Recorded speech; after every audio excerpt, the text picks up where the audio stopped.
Di sini saya akan mempresentasikan mengenai analisis tata kelola perusahaan pada PT Indosat Ooredoo. Tentang PT Indosat Ooredoo.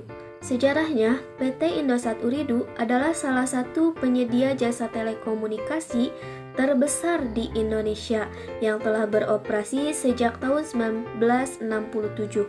Kemudian layanan mereka menyediakan berbagai layanan komunikasi seperti telepon seluler, internet, dan komunikasi korporat.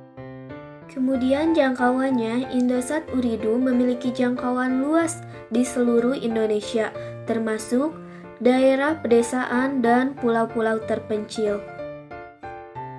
Analisis tata kelola perusahaannya, Indosat Ooredoo memiliki prinsip utama, yaitu PT Indosat Ooredoo menerapkan prinsip tata kelola perusahaan yang memastikan keberlanjutan, integritas, dan pertanggungjawabannya. Praktik terbaik.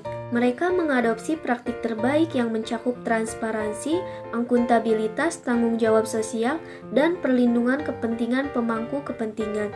Kemudian, poin ketiga ada pemantauan ketat.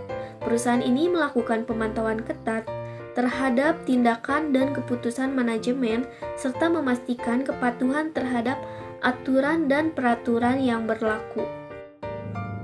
Kemudian ada struktur dan komposisi Dewan Direksi. Yang pertama, komitmen kepemimpinan.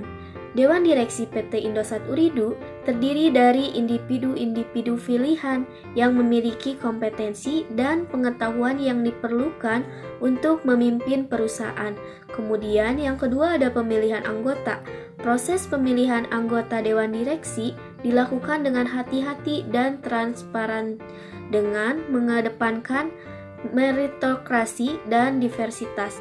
Kemudian poin ketiga ada hubungan dengan manajemen. Dewan Direksi memastikan bahwa hubungan dengan manajemen perusahaan berjalan dengan baik dan berdasarkan prinsip saling pengertian dan kepatuhan terhadap kebijakan. Divulgasi dan transparansi. Ada 2 poin, yaitu laporan keuangan dan informasi publik. Laporan keuangan PT Indosat Ooredoo secara rutin diterbitkan yang transparan dan akuntabel untuk memberikan pemegang saham dan publik informasi yang relevan. Kemudian, informasi publiknya, perusahaan ini memiliki kebijakan divulgasi informasi yang kuat untuk memastikan transparansi dalam pengambilan keputusan dan menghormati hak-hak pemangku kepentingan. Ada juga pengendalian internal dan manajemen risiko. PT Indosat Ooredoo memiliki proses pengendalian internal yang kuat untuk memastikan pematuhan terhadap kebijakan dan prosedur perusahaan. Kemudian manajemen risikonya, perusahaan ini juga memiliki sistem manajemen risiko yang efektif dan kontinu untuk mengidentifikasi dan mengurangi risiko yang mungkin mempengaruhi kinerja operasional dan reputasi perusahaan. Yang terakhir ada kesimpulan dan rekomendasi. Yang pertama ada poin efektivitas tata kelola, di mana berdasarkan analisis, PT Indosat Ooredoo telah menunjukkan efektivitas dalam penerapan tata kelola perusahaan yang baik. Kemudian poin kedua, rekomendasi peningkatan.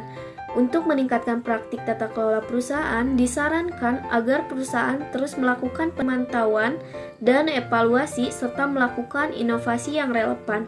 Kemudian poin ketiga, komitmen jangka panjang. PT Indosat Ooredoo diharapkan terus berkomitmen untuk memperkuat tata kelola perusahaan dan menjadi contoh yang baik bagi perusahaan lainnya di Indonesia. Mungkin itu saja yang dapat saya presentasikan. Thank you for watching.